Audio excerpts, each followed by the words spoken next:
വർഷങ്ങൾക്ക് മുമ്പ് റഷ്യയും യുക്രൈനും തമ്മിൽ സംഘർഷം ആരംഭിച്ച സമയത്താണ് റഷ്യയും ഇന്ത്യയും തമ്മിലുള്ള എണ്ണ വ്യാപാരം കുത്തനെ കുതിച്ചുയർന്നത്. അതായത് യുദ്ധം ആരംഭിച്ചതോടുകൂടി ചില രാജ്യങ്ങൾ, ഇന്ത്യയെ പോലെയുള്ള, ചൈനയെ പോലെയുള്ള ചില രാജ്യങ്ങൾ റഷ്യയോടൊപ്പം നിന്നു. അമേരിക്കയും യൂറോപ്യൻ രാജ്യങ്ങളെയും പോലെയുള്ള ചില രാജ്യങ്ങൾ മറ്റ് യുക്രൈനോടൊപ്പം നിന്നു. അമേരിക്കയും അതുപോലെ തന്നെ യൂറോപ്യൻ രാജ്യങ്ങളും പണവും ആയുധങ്ങളും നൽകിയാണ് യുക്രൈനെ സഹായിച്ചു കൊണ്ടിരുന്നത്. അതുകൊണ്ട് തന്നെ ഈ സംഘർഷം ആരംഭിച്ചതോടുകൂടി ലോകരാജ്യങ്ങൾ രണ്ട് ചേരിയിലായി നിലകൊണ്ടു. ഇന്ത്യ പക്ഷേ യുദ്ധത്തിൻ്റെ കാര്യത്തിൽ ആരെയും സഹായിക്കാൻ മുന്നോട്ട് വന്നില്ല. റഷ്യയുമായി ഇന്ത്യക്ക് അഗാധമായ നയതന്ത്ര ബന്ധമുണ്ട്, ചരിത്രപരമായ നയതന്ത്ര ബന്ധമുണ്ട്. ആ ബന്ധം ഇന്ത്യ കാത്തുസൂക്ഷിച്ചു എന്ന് മാത്രമാണ്. പക്ഷേ യുദ്ധത്തിൻ്റെ കാര്യം ഇന്ത്യ ഇറാനുമായും യുക്രൈനുമായും ഒരുപോലെ സംസാരിക്കുകയാണ് ചെയ്തത്. പക്ഷേ ഈ യുദ്ധം കാരണം, അല്ലെങ്കിൽ യുക്രൈനെ ആക്രമിച്ചത് കാരണം റഷ്യയ്ക്ക് മേൽ അമേരിക്കയും യൂറോപ്യൻ രാജ്യങ്ങളുമെല്ലാം ഉപരോധം ഏർപ്പെടുത്തുകയാണ് ചെയ്തത്. ഈ ഉപരോധം വന്നതോടുകൂടി റഷ്യക്ക് അന്താരാഷ്ട്ര വിപണിയിൽ എണ്ണ വിറ്റഴിക്കാൻ കഴിയാത്ത ഒരു സാഹചര്യം വന്നു. ഈ സാഹചര്യത്തിൽ റഷ്യയുടെ എണ്ണ കെട്ടിക്കിടക്കുന്നുണ്ട്. അതുകൊണ്ട് തന്നെ റഷ്യ സമീപിച്ചത് ഇന്ത്യയാണ്. കാരണം ഇന്ത്യയാണ് ലോകത്തിലെ രണ്ടാമത്തെ ഓയിൽ ഇമ്പോർട്ടർ. കെട്ടിക്കിടക്കുന്ന ഈ പെട്രോളിയം ഉൽപ്പന്നങ്ങൾ ഒരു ഡിസ്കൗണ്ട് റേറ്റിൽ, അതായത് അന്താരാഷ്ട്ര വിപണിയിൽ നിന്നും വളരെ താഴ്ന്ന വിലയ്ക്ക് ഇന്ത്യക്ക് നൽകാൻ തയ്യാറാണ് എന്ന് റഷ്യ പറയുകയായിരുന്നു. ഇന്ത്യ കണ്ണുമടച്ചുകൊണ്ട് ആ ഓഫർ സ്വീകരിച്ചു. കാരണം റഷ്യയും യുക്രൈനും തമ്മിൽ സംഘർഷം ആരംഭിച്ച സമയത്ത് തന്നെ ആഗോള എണ്ണ വിപണി ഉണരുകയും എണ്ണ വില ഉയരുകയും ചെയ്തു. ഈ ഉയർന്ന എണ്ണവില കാരണം പല രാജ്യങ്ങളിലും വലിയ സാമ്പത്തിക പ്രതിസന്ധി ഉണ്ടായി. അത്തരമൊരു സാമ്പത്തിക പ്രതിസന്ധിയിലേക്ക് പോകുന്നു എന്ന ഘട്ടം വരുമ്പോഴാണ് റഷ്യ ഈ ഓഫർ വയ്ക്കുന്നത്. അതുകൊണ്ട് തന്നെ ഇന്ത്യ ആ ഓഫർ രണ്ട് കൈയും നീട്ടി സ്വീകരിക്കുന്നു. അന്താരാഷ്ട്ര വിലയേക്കാൾ കുറഞ്ഞ വിലയ്ക്ക് റഷ്യ എണ്ണ നൽകാൻ ആരംഭിക്കുന്നു. അങ്ങനെ ഗൾഫ് രാജ്യങ്ങളെ എണ്ണയ്ക്ക് വേണ്ടി ആശ്രയിച്ചു കൊണ്ടിരുന്ന, ഗൾഫ് രാജ്യങ്ങളെ മാത്രം ആശ്രയിച്ചു കൊണ്ടിരുന്ന ഇന്ത്യ പതിയെ ഇന്ത്യയുടെ ഇറക്കുമതി മെല്ലെ റഷ്യയിലേക്ക് കൂടി മാറ്റുന്നു. കാരണം വൈവിധ്യവൽക്കരണം അത്യാവശ്യമാണ്. അത് ഈ അടുത്ത കാലത്ത് ഇന്ത്യക്ക് ഏറെ ബോധ്യപ്പെട്ട കാര്യമാണ്. അന്ന് പശ്ചിമേഷ്യയിൽ പ്രശ്നങ്ങളൊന്നും ഉണ്ടായിരുന്നില്ലെങ്കിലും പതിയെ ഈ ഗൾഫ് രാജ്യങ്ങളുമായിട്ടുള്ള എണ്ണ വ്യാപാരം ഇന്ത്യ കുറച്ചു. സൗദി അറേബ്യയുമായും UAE-യുമായും കുവൈറ്റുമായും മറ്റു പല രാജ്യങ്ങളുമായിട്ടുള്ള പെട്രോളിയം വ്യാപാരം ഇന്ത്യ കുറച്ചു. പകരം ഇത് റഷ്യയിലേക്ക് പോയി. അങ്ങനെ വില കുറഞ്ഞ എണ്ണ ഇന്ത്യയിലേക്ക് ഒഴുകി തുടങ്ങി. ആ എണ്ണയാണ് ഇന്ത്യയിൽ പെട്രോളിയം വില വർധനവിനെ പിടിച്ചു നിർത്തിയത് എന്ന് നമുക്കറിയാം.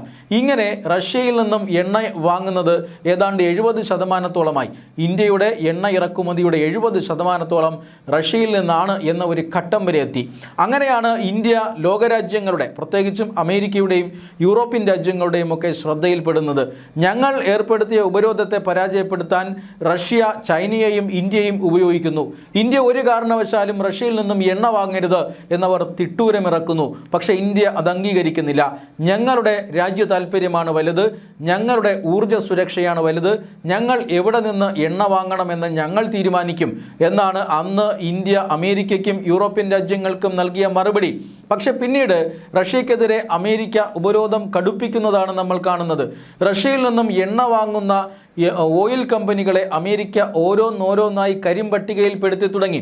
അമേരിക്കൻ കമ്പനികളുമായി സഹകരിക്കാൻ പറ്റാത്ത അവസ്ഥ, കപ്പൽ ഗതാഗതത്തിൽ അമേരിക്കയുടെ യാതൊരു ഇൻഫ്രാസ്ട്രക്ചറും ഉപയോഗിക്കാൻ കഴിയാത്ത അവസ്ഥ, ഇങ്ങനെ പലതരത്തിലുള്ള സമ്മർദ്ദങ്ങൾ അമേരിക്ക ശക്തമാക്കിക്കൊണ്ടിരുന്നു. അപ്പോഴും ഇന്ത്യ റഷ്യയിൽ നിന്നും എണ്ണ വാങ്ങുന്നത് നിർത്തിയില്ല.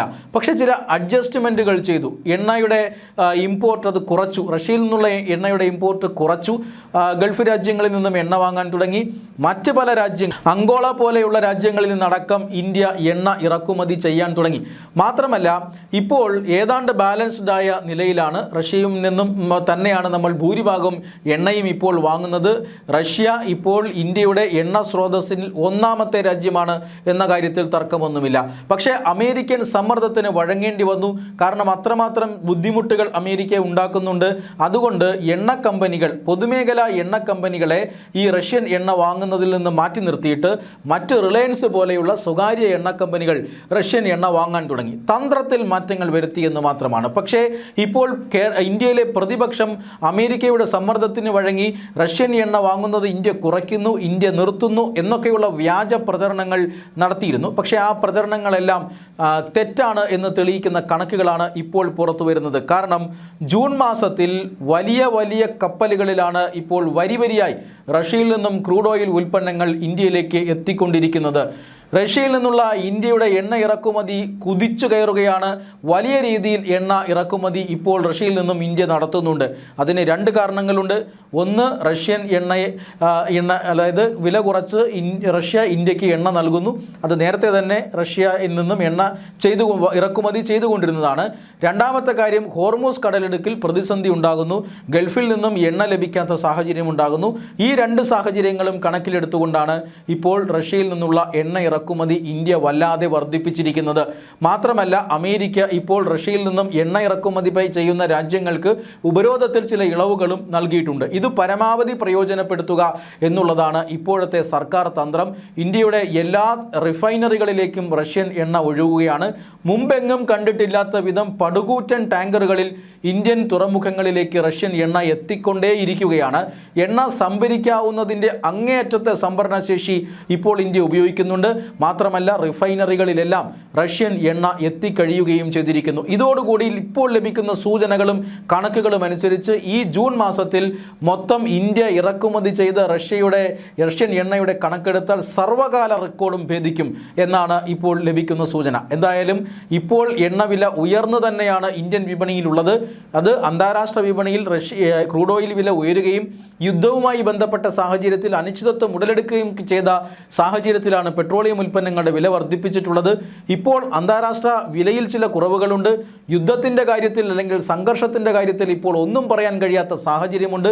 അതുകൊണ്ട് തന്നെ ഇന്ത്യ ഇതുവരെ വില കുറച്ചിട്ടില്ല. പക്ഷേ ഇന്ത്യയുടെ ഊർജ്ജ സുരക്ഷ അത് ഭദ്രമാണ്. ലോകമെമ്പാടുമുള്ള രാജ്യങ്ങൾ വർദ്ധിപ്പിച്ചത് താരതമ്യം ചെയ്യുമ്പോൾ ഇന്ത്യയിലുണ്ടായത് ചെറിയൊരു വർധനവ് മാത്രമാണ്. ഇനി കൂടുതൽ അങ്ങോട്ട് ഇന്ത്യയുടെ പെട്രോളിയം രംഗത്തെ ഭാവി സമ്പുഷ്ടമാണ് എന്ന് തെളിയിക്കുന്ന ഡാറ്റകളാണ് ഇപ്പോൾ പുറത്തു വരുന്നത്. ജൂൺ മാസത്തിൽ റഷ്യൻ എണ്ണ ഇറക്കുമതി അത് സർവകാല റെക്കോർഡിലേക്ക് കടക്കുമെന്ന് വിദഗ്ധരെല്ലാം ഏതാണ്ട് ഒരേ സ്വരത്തിൽ പറയുകയാണ്. അമേരിക്കൻ സമ്മർദ്ദത്തിന് വഴങ്ങി റഷ്യൻ എണ്ണ വാങ്ങുന്നത് ഇന്ത്യ നിർത്തി എന്നുള്ളത് തീർത്തും അടിസ്ഥാനരഹിതമായ പ്രചരണമാണ്, കണക്കുകൾക്ക് നിരക്കാത്തതുമാണ്.